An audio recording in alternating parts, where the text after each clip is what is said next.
Good morning. Thank you for your patience. We have a standing room only crowd this morning, and we're waiting for Mr. Melvin's family, actually, so that they're going to come in here in a few minutes. That's why we're reserving a few seats here. But good morning, and welcome to the Russell House and the College of Hospitality, Retail, and Sport Management Dean's Executive Lecture. My name is Michael Sagas. I am the Dean of the College of HRSM. It is my honor and privilege to welcome all of you to Walk Through Fire, a conversation with author Sheila Johnson and today's show anchor Craig Melvin. Our lecture represents a very special opportunity to hear from Ms. Sheila Johnson, an inspirational and barrier-breaking leader, entrepreneur, hotelier, artist, philanthropist, and thought leader who encapsulates the industries of hospitality, sport, tourism, entertainment, and retail at the highest levels. Ms. Johnson is the founder and CEO of Salamander Hotels and Resorts, which owns and manages a growing portfolio of luxury hotels and resorts across the U.S. and the Caribbean. Her innovative leadership and numerous accomplishments at Salamander were recently recognized by the Washington Business Journal as she was named their 2022 CEO of the Year. Ms. Johnson is also a team president and managing partner of the WNBA's Washington Mystics, partner and vice chairman of Monumental Sports and Entertainment, and is the only African-American woman with ownership in 3 professional sports teams, the Mystics, Capitals, and Wizards. She's also a pioneer in the entertainment industry, having been a founding partner of Black Entertainment Television, BET, back in 1979, a cable channel that started with just 2 hours of programming per week and sold for over $2 billion in 2001. These are just a few of her many extraordinary achievements, in addition to being an advocate and philanthropist for the arts and education, and now a very accomplished author. Ms. Johnson has just published a new book, Walk Through Fire, a memoir of love, loss, and triumph. Our college, HRSM, has purchased a copy of her book for all of our attendees today, and many who are not here. Also, we'll be getting a book, which includes almost 300 people. We have more than 300 people here today, just from our college alone.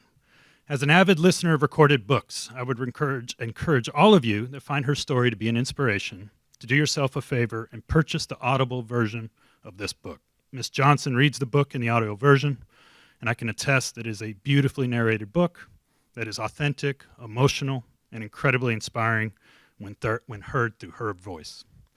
Our college has been fortunate to have Ms. Johnson share her leadership lessons with our students on a number of occasions as an executive in residence and as a keynote speaker for our SVT conference over the past several years. And it is wonderful to have her back on campus today to share so much of her personal and professional story with us. We are also honored to welcome NBC TODAY show anchor and Emmy Award-winning journalist Craig Melvin. Mr. Melvin is a native of Columbia and a graduate of Wofford College, and also holds an honorary degree from the University of South Carolina.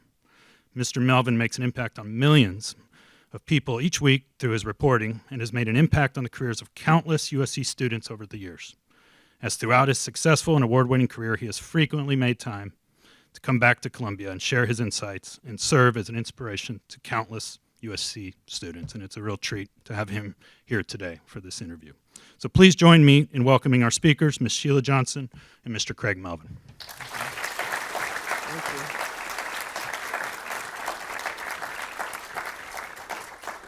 Thank you. You draw quite the crowd. I know you. Thank you all for being here, for carving out some time for this conversation this morning. I did mention to Ms. Johnson and a few other folks the last time I was on campus was last spring. I was the commencement speaker, and I got COVID here. So yeah. Have you had your booster? I have, Ms. Johnson. I got mine 2 days ago. I feel good. Okay. So let's dig in, because I've read a number of memoirs over the years, and what I loved about yours is you didn't whitewash anything. You named names. You've got receipts. I mean, and I think like a lot of folks here, I grew up admiring you and all that you'd accomplished, and there's so much in here I did not know. Mm-hmm. The book's been out for a few weeks now. What's been the response so far to the book? Well, there's been two things. First of all, they want to know why I wrote it Sure. in the way I did. And secondly, they thanked me, especially the women. They came out, I'm just so glad you told your story. It's raw, it's personal, but we've learned so many lessons. You've inspired me, you've given me courage to start communicating with others. And that's what I wanted people to get out of it. They said it reads like fiction, but we've got so many lessons learned in the book. And the reason why I decided to write it is because I've been suffering for so many years of what I've gone through, and I've never had the ability to speak with anyone about it. And when I did speak with others about the tragedies in my life, the challenges in my life, I didn't have that support system. And I found that I was getting more and more depressed, and I needed help. And I did start therapy to get through some of the darkest moments of my life. And this book was really helped me to heal. I was able to find a person who helped me write this. I had so much bottled up in me. She was able to see through it. People even think of her as a therapist, but she's not. She's actually a writer, but I needed someone to help me answer the very difficult questions in my life, to help me understand why I went through it, how could I have people do what they did to me, and I just realized because they can. There's just people out there that don't have your best interests at heart. It sounds like the process was cathartic. It really was. It really was. I mean, again, we don't want to give away the entire book. No. But you write about losing a child. You write about your father, who was a neurosurgeon, abandoning the family when you were a young age. And let me explain this a little bit. He was one of 8 African-American neurosurgeons in the country at the time. Now this is, way back when. Went to Lincoln and then Howard Medical School. And as an African-American doctor, he was not allowed to practice in white hospitals. He only could even operate on black patients. So they connected him with the VA hospital because he did serve in the military. And they moved us 13 times.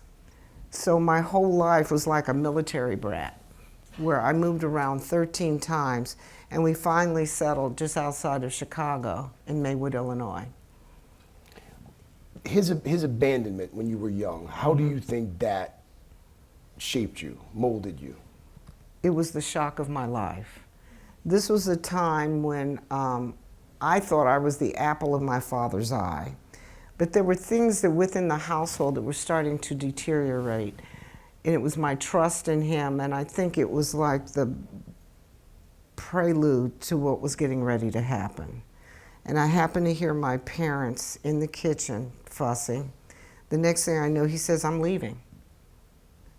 And I thought it was an idyllic marriage. I had never heard them fuss like that before, but he had been having an affair with someone in the hospital, and he just decided he was going to up and leave. Now, what you have to understand, back then, and we're talking about mid-50s, women did not have rights to bank accounts, they didn't have credit cards, and he was not going to pay child support. So here's my mother. Now, she was an accountant, and she was making some money, but not the level of which he was making. And in society, in the African-American culture, they were considered up here, because she was the wife of a doctor, and he was a doctor, so forth and so on. Once he left, it was like she fell from grace. And the people out there were not kind.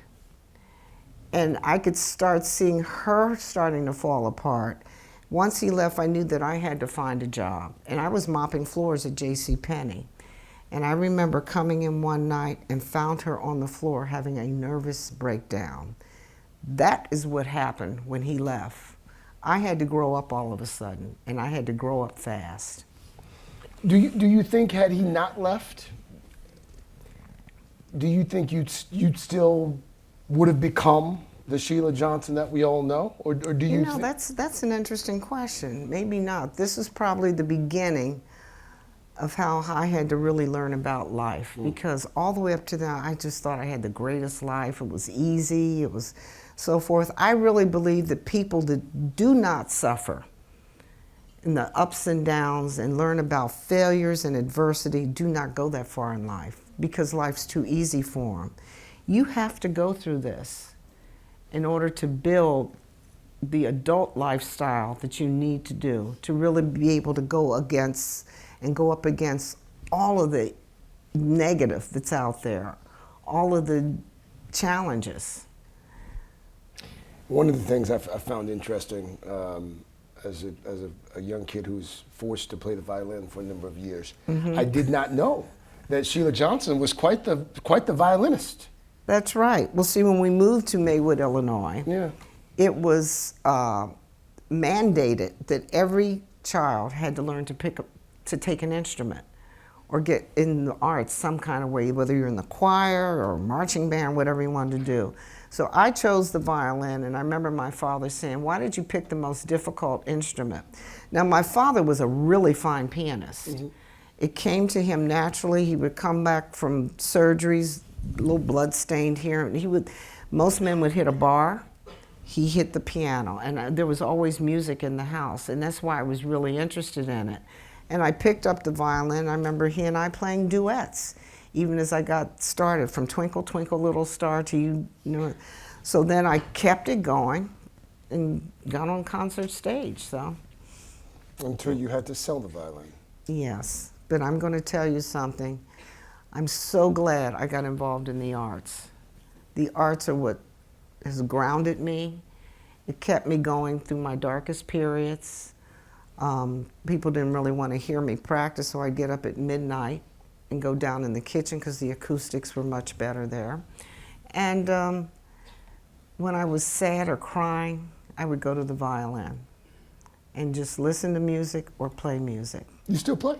Yeah, I even took up cello during COVID. Of course you did.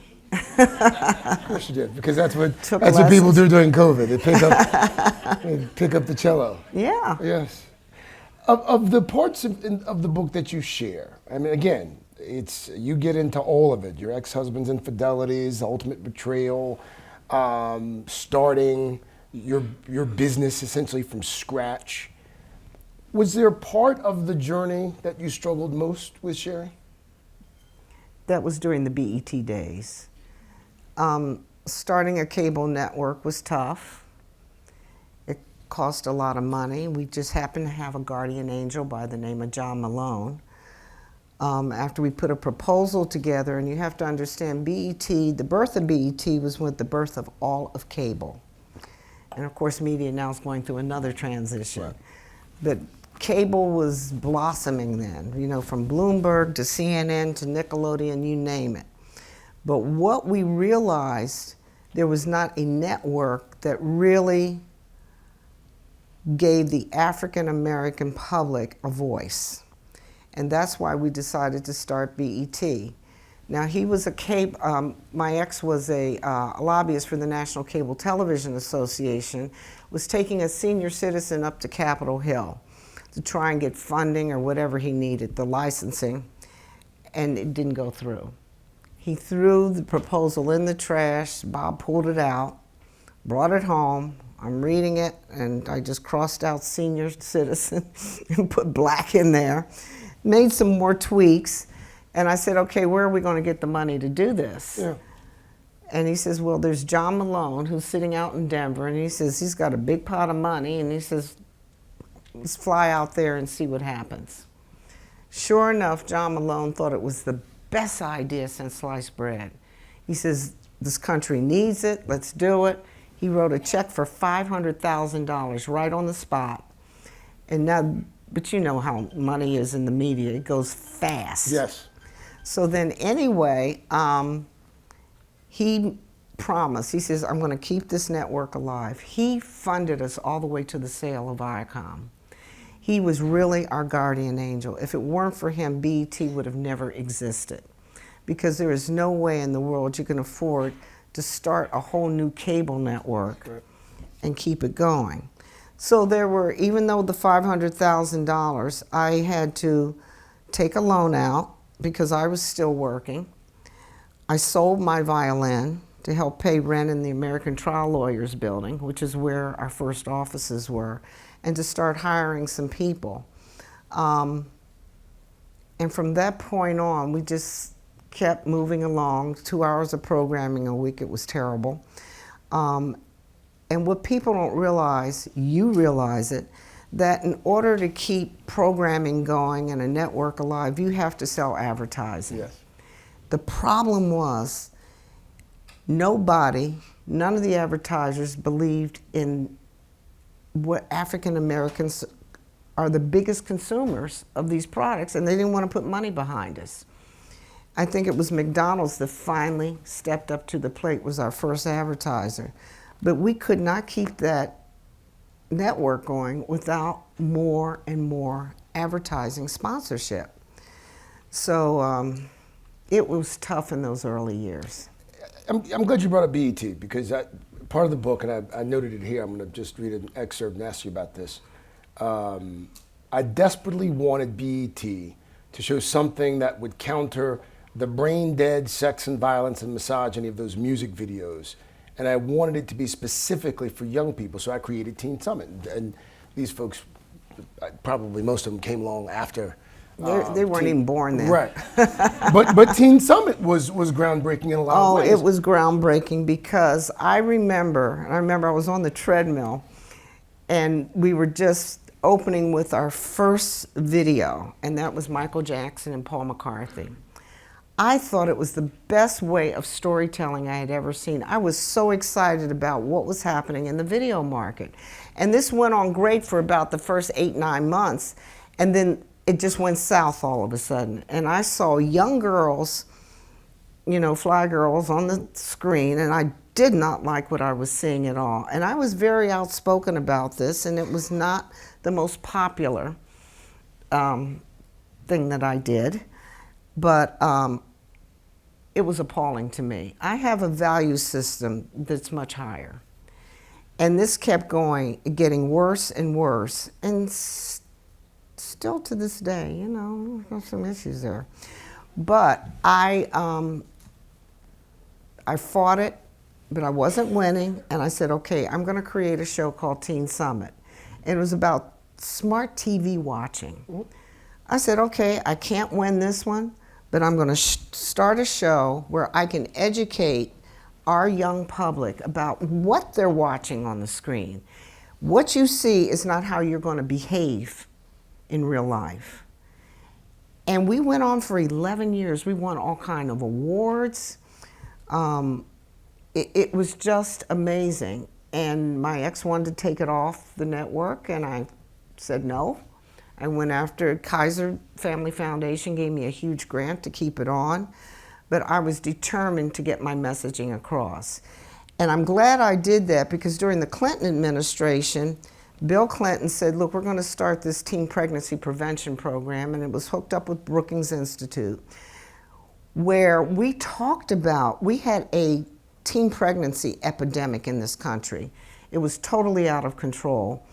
And he says, I want you to use your platform to really talk about what is going on in this country. And what we were finding out through a lot of research, parents were not talking to their kids. Yeah. And this is what was happening. And we would tackle these subjects on the air.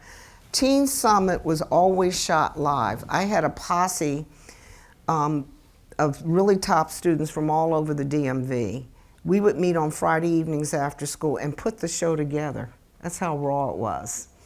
And then we would start it right at noon. Teen Summit would come on. And I had a beautiful set. We were on the rooftop of an apartment building, having little fly girls on each end. And, but it was a magazine format show where we really got into the weeds of communication and the importance. Are you proud of what BET became? Teen Summit notwithstanding. Okay. Its brand grew It was still an important brand for the African American public. It's not what I wanted. We couldn't keep news programming on there because we weren't getting the eyeballs, it's Nielsen ratings. I wanted the African American public to understand we needed balanced programming. I wanted them to watch the news and the issues that were going on in our communities. But what we did not do is do a feasibility study, is who's going to be our audience? Our audience was too young for news because of the video market came on and we couldn't switch over to that older adult public. And once their eyeballs were off, that was it. So we had 106 in Park, and it just... So y'all don't see, this is again, y'all don't even know. Yeah. 106 in Park was Yeah. in the afternoons. I mean, that's what you did. They run home from school to watch 106 Yes. in Park. But there were mistakes made at the inception of BET that I think that we should have done a better study of who was our market, who were we going to program to, and we could have done better programming. So you think it was a programming issue, not that the audience wasn't there. You guys just. I think it was a programming. We Okay. didn't think long and hard enough about it, of what we needed to do. And so what is happening right now, of course, BET's up for sale. Sherry Redstone doesn't want it anymore. Tyler Perry tried to buy it. The bid wasn't high enough.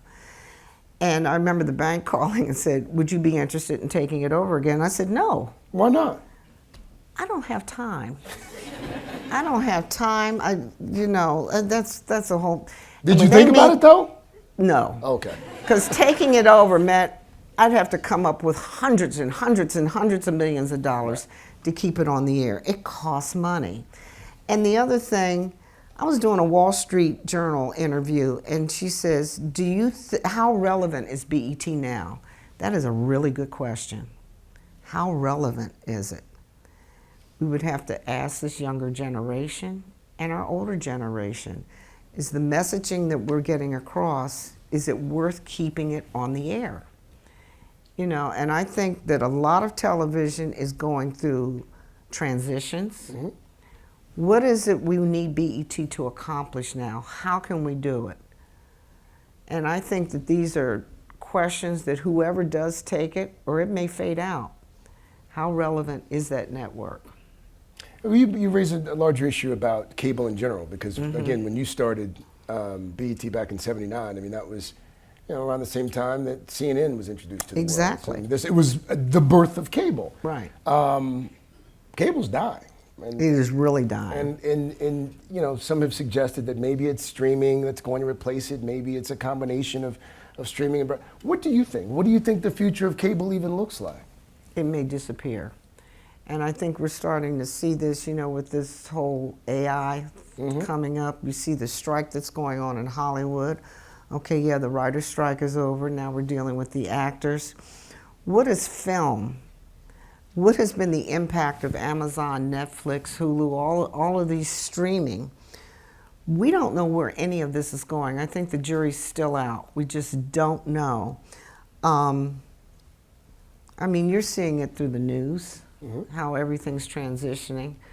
And I know you watch your ratings all the time. We do. You live or die by the Yes. ratings. This is something we have to watch. I just don't know what's happening. But when that Wall Street writer asked me about the viability of an all-black network, all black may be looking different, okay? Because races are blending together now. We are not asking the right questions for this transitioning young public of what's going on. What's important to them? I don't think we're even reaching out to find out. I think you're right. Did you want to sell BET? Was that part of your I calculation didn't have from the a beginning? choice. If you read the book, you will find out why. What was going on at the time, it had to be sold. There was no question about it. The stuff had to stop. Were you happy that it was sold? Yeah, especially when I was in Times Square and I saw that $3 billion ticker tape going on.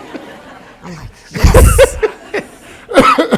I didn't want to give away too much of the book, but Yeah. yeah, that's, yeah, you instantly became America's first black female billionaire like that. Yeah. How did that sit with you? I'm still uncomfortable with that title because you can read it two ways. It's puts a target on my back of people wanting to come after me for whatever they want. It could be money, lawsuits, you know, just trying. I had to start being very, very careful with my own security. And I see your parents have arrived. Oh gosh, yes, there's my mother. She couldn't find, that is, yes, that's my mom. Mom, Sheila. Hi. Sheila, Mom. It's my younger brother, Ryan. She Hi, had trouble younger finding brother. that parking spot. So, I don't want to be defined by my money. I think there's so many billionaires out there now. What are their value systems? And this is important to me. I figured if I'm going to have that title, what can I do with it to change lives? And that's what I decided I was going to do. From the moment I even moved to Middleburg, Virginia, and building a resort there that was going to change the economic landscape of a town that was financially dying. But also, I built a performing arts center. I got involved with Parsons School of Design that had a really horrific, dilapidated campus. So I did the design school at Parsons. There was ways that I saw where there were problems that I could make changes. That's where I want to be defined, is how I reach out to the younger generation to really help them along, or institutions. I did the Curry School at the University of Virginia. There's things that I needed to do that I had a passion about. And it was also part of my journey in healing, of how I could reach out, because when I was falling apart, there were people in my lives that helped me. And I just wanted to pay it forward. you mentioned Virginia. This is page 158. Again, not to give away too much of the book. We still want you to read the book, buy the book. You write, now, I had never owned a resort. I'd never been in the hospitality industry at all. It's not like I dreamed of doing this my whole life and was just looking for the opportunity to make it happen. All I can say is there was something transformative about standing there, breathing in the fresh smell of the woods and suddenly seeing the possibilities inherent in that magical landscape. I realized that I had the power and the opportunity to build something beautiful, a place that would welcome people from all over, help this town I loved, and help me become the author again of my own destiny. Mm-hmm. How much of the Salamander was about you just rediscovering yourself? It was all about it. I will tell you, when I moved to Middleburg, Virginia, I could see some real problems. There's racial disparities. There were disparities within the way people were thinking there. I could see some really incredible gaps. This town was totally bankrupt, but it was a beautiful town. And I decided, once I built the Performing Arts Center, and I will tell you something, I would drive into the town every day, just making my way through there, and there was a gun shop, the Powderhorn, on the right with a Confederate flag. And it just hit me one day. I said, I can't take this anymore. And I called my attorney. I said, I want you to call a real estate agent. I don't want them to know who I am. I said, but I'm going to buy the building. I said, I have got to get this hatred out of this town because it doesn't fit the town. So I ended up buying this gun shop, tore down the Confederate flag, and it's now a beautiful little cafe and market. And people eat there and they have a good time. We do wine tastings, everything. And I built a performing arts center. There were a lot of things that I wanted to do to help the town. And then suddenly I got a call from a broker about Pamela Harriman's property that was up for sale. She was a big fundraiser for the Democratic Party, but she had died. She was ambassador to France, died in the And swimming pool. wasn't she married to? Averill. And Churchill. Yes, And Winston Churchill's son. Yeah, she was married to quite a few men. But anyway, you know that book, The Life of the Party? Yeah. But anyway, this is really spooky. I was at Ron Brown's funeral, and Pamela... Former Commerce Secretary. Yeah, and I was sitting maybe 8 people away from her. She looked so beautiful that day. She was in this emerald green suit, and she had red hair, and she leaned forward and looked at me and blew me a kiss, and I'm like, now that's spooky. She's never met me before. And then shortly after that, she passed away. So I ended up buying her property. Now, you know, I don't know what they call it, a God wink or whatever it is. Yeah. But I ended up buying her property. It's 340 acres, and I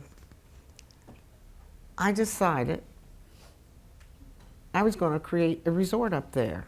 And the reason why I wanted to do it, that town needed a strong economic anchor. Yeah. I did a boundary line adjustment, brought the town out of Loudoun County and into the town of Middleburg. That is now the wealthiest historic town in the state of Virginia because of these changes I made. Now, I don't want to give the book away, but when you read about it, you would not believe the hell they put me through to get this done. And I ended up winning by 1 vote. But now, I call it Middleburg's living room. They're up there, they're having a great time, and the town is making a ton of money off of me. Yeah. And by the way, the Salamander, for those of you, Travel and Leisure has done a bunch of stuff on it. I mean, it's one of the nicest resorts in America. Yeah, we've been named #1 by USA Today. I wasn't going to say it, Yeah. but I figured you might. But this, in true Sheila Johnson fashion, you build this thing, it's maybe 2007, 2008, financial disaster hits. Right. What happens? We hit the recession. Right. I get a call from J.P. Morgan, my bankers, and they were Jamie like, Dimon personally. said, Sheila, you know, I'm watching you, you know, and I know what you've been through, but I got some bad news. He says, you better mothball this property for a while. And I'm like, you got to be kidding me. My heart sunk. I don't think I slept for the next year and a half. And then finally I get a call from Peter Shearer and it says, Jamie says, I think you can start now.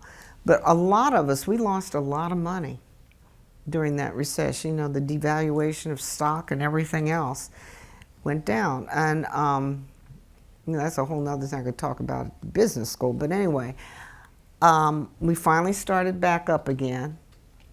And August of 2013, we opened the doors of that resort. When those doors opened, how'd you feel? You have no idea. And you'll see in the book, my mother stayed alive long enough till those doors open, and 2 months later she passed. She says, I am not dying until I see those doors open. A God wink, maybe. Yeah. Let's talk about the sports business Okay. that you're in, because there are not a lot of black women in the sports business. Right. And you weren't satisfied with just the Mystics, and you weren't satisfied with just the Wizards. You had to have the Capitals too. How did Sheila Johnson get into not 1, not 2, but 3 sports franchises in Washington? Well, I'm going to blame this on Susan O'Malley. Oh, there's Susan right there. Yes. Susan, you all don't realize, but she was she was the most powerful woman in the sports industry. She was president of A. Poland's everything. The arena, I mean the whole sports franchise. So she wielded a lot of power, and I will never forget, we were in some restaurant when you came to me and said, Mr. Poland would like you to come to his office. It was on a Tuesday at 2 o'clock in the afternoon. Your memory's amazing. I remember that because that was a door that flew wide open. And before I could even sit down, Abe said to me, Sheila, I want you to be the face of the Washington Mystics. And I said, well, what do you mean by the face? I knew what he meant. And so, he says, I've had a lot of respect for you, and you know, I've watched you over the years, and he says, I just think you would be a great owner. And I said, well, does it make money? And he says, well, here are the financials. Remember that? And he said, this is highly confidential. Don't speak to anyone about this. I got in the car, called my attorney, and I said, I'm coming right over. And I said to Sandy, I said, I've just been offered a sports team. He says, Sheila, do not buy a sports team. And I said, but if you were offered a sports team, what would you do? And he was quiet. I said, you just answered my question. I said, but I want you to get Ted Leonsis on the phone, because Ted had bought the Washington Capitals. He had first right of refusal of the Wizards, right? Once Abe passed. And I said, this is perfect. So we got Ted on the phone, and I said, Ted, I want to make you an offer that you can't refuse. I said, I have been offered the Washington Mystics, and he kind of giggled on the other end. I was like, yeah, okay, good. I said, but I want to buy into the Wizards and the Caps, and I want to pay full price, not a penny more, a penny less. I want to have a really strong partnership in this. And I said, you get a woman and an African American, and there's no one else in this country that could boast that there's a woman owner. And he got quiet, and he says, I kind of like this idea. He says, let me go to the other partners. And a few days later, he called, and he says, you're in. So then I had to get approval through the NBA and the NHL. So that's how it happened. But why did you want the other two teams in addition to the Mystics? Because I knew the Mystics were not making money, right, Susan? And I wanted to move those losses through the other teams. None of these teams make money. They just kind of float around. The money floats around. I knew how it worked. So that's why I decided to do that. I had to protect the investment. And also the WNBA has been struggling for years. It's getting better. I'm hoping it was announced. We've got an expansion team. I'm not sure that was announced. I think you may have just made news. No, I'm I kidding. was told. I'm kidding. I was told by the commissioner on 2 days ago Yes. that, yeah, Golden State is going to start WNBA, and I think we got another one coming up. That's the one I can't mention. You could. Yeah. Give us a clue. I don't want to. It's still on the West Coast. Okay. That's all I'll that's tell good. you. All right. Seattle sounds like Seattle. Seattle already has That's a team. right. Sounds like Portland. Maybe. Okay. That's right. Okay. But that's what we needed to do. We needed to expand in order to get this money to start funneling through the WNBA. Go ahead. I'm sorry. I was just going to say, women's sports are getting stronger and stronger. Look at where you all are sitting here. It's true. I mean, Dawn Staley owns That's true. the Carolinas. That's true. Come on. That's true. She owns the NCAA. Yep. How did you come to learn so much about money? Oh, this started really early. Really, really early. My mother said that I used to I forgot about this, make pot holders and sell them door to door. And I would put them in a piggy bank. And do you know, to this day, I forgot how many piggy banks I have, but I've got more than 15 filled with money. Piggy banks. Piggy banks, yeah, and I just put change in them. I don't know, it's something psychological, that if the world falls apart, I know I got some money somewhere.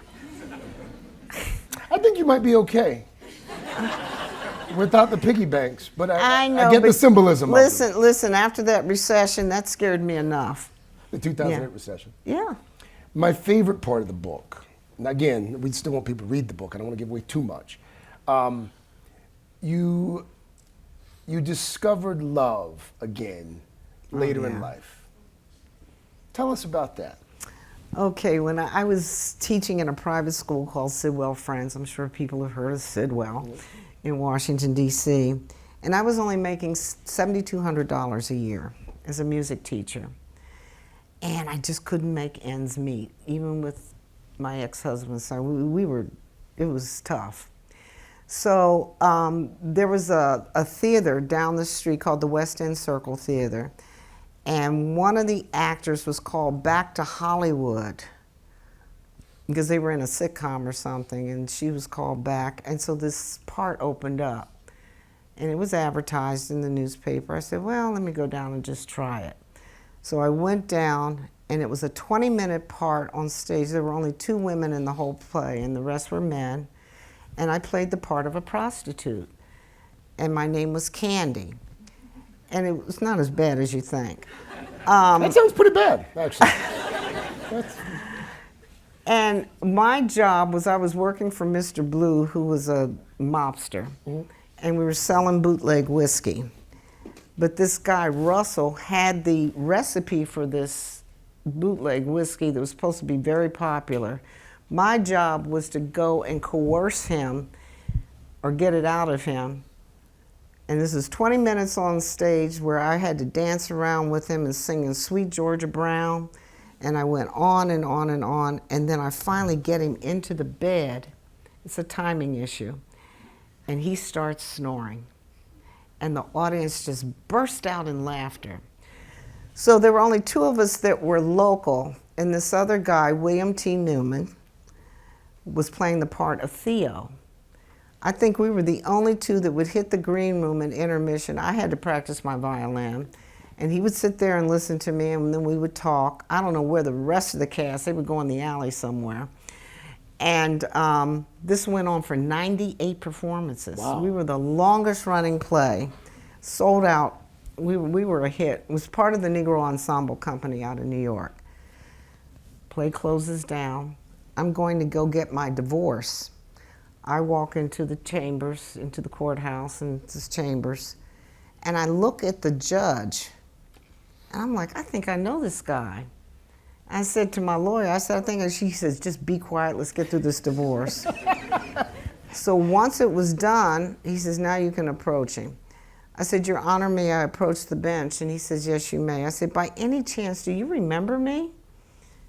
And he kept looking down at the papers with a little grin on his face, and he goes, yes, I do.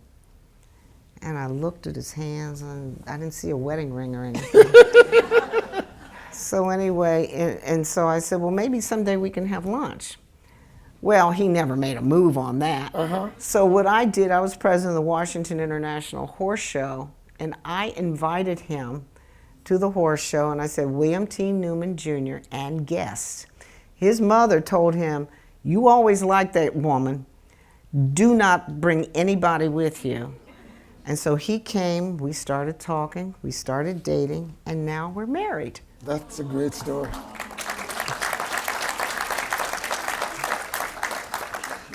I've never heard of anybody marrying the judge who oversaw the divorce. It's a first. That's of the things that you have accomplished in your life, and there's still so much more to go, but of the things you've accomplished so far, what are you proudest of? I am proudest that I've been able to get through the journey in my life with all the adversity, the heartbreak, the disappointments, that I was able to come out the other end and be successful. I am not bitter. I don't regret what I've been through because it has made me probably one of the strongest women out there. Is there anything you would go back and do differently? No. Not one thing. I mean, there's questionable things that I should not have done, but you know, things happen in your life for a reason. Yes. And so everything that happened in my life was for that reason. You know, I should not have married the man that I did. The first one, to be clear. The first one, Yes. yeah. But then BET would have never happened. So, you know, things happen for a reason. And I just think that God planned your life specifically, and it's how you come out of it in the end.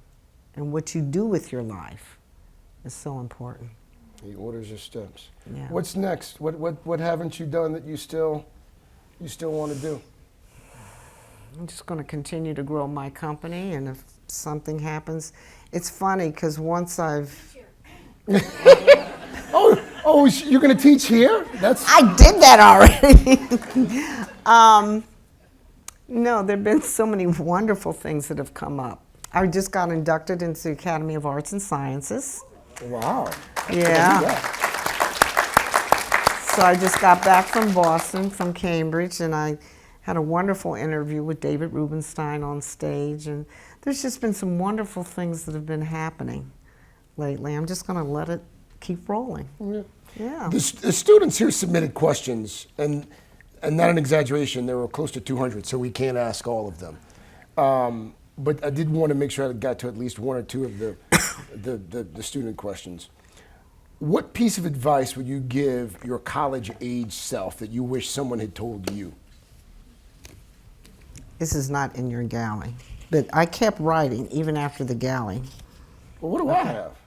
You just have the galley. You need the hardback. Oh, they didn't send that to me. I know they didn't, but we have one for you. Oh, thank you. It says, if I could go back in time and talk to my younger self, I would tell her this: trust your instincts, get to know who you are before you give yourself to someone else. Believe that you can find happiness and that you deserve it. You're going to be okay. You're going to be okay.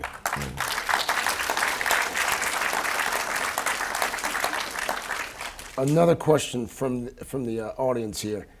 How did you deal with not being taken seriously and earn respect, especially as a woman in a male-dominated industry like sports? Oh, I still go through it. I just have to make sure that my voice is heard. I think the mistake that so many people make is they talk too much. I sit back and listen, and I watch these men in the Board of Governors meetings, and then I find where I can slip in where they have missed the point. And I make sure that whatever comes out of my mouth is the most important thing that should have been said in that meeting. So I don't wear it on my sleeve.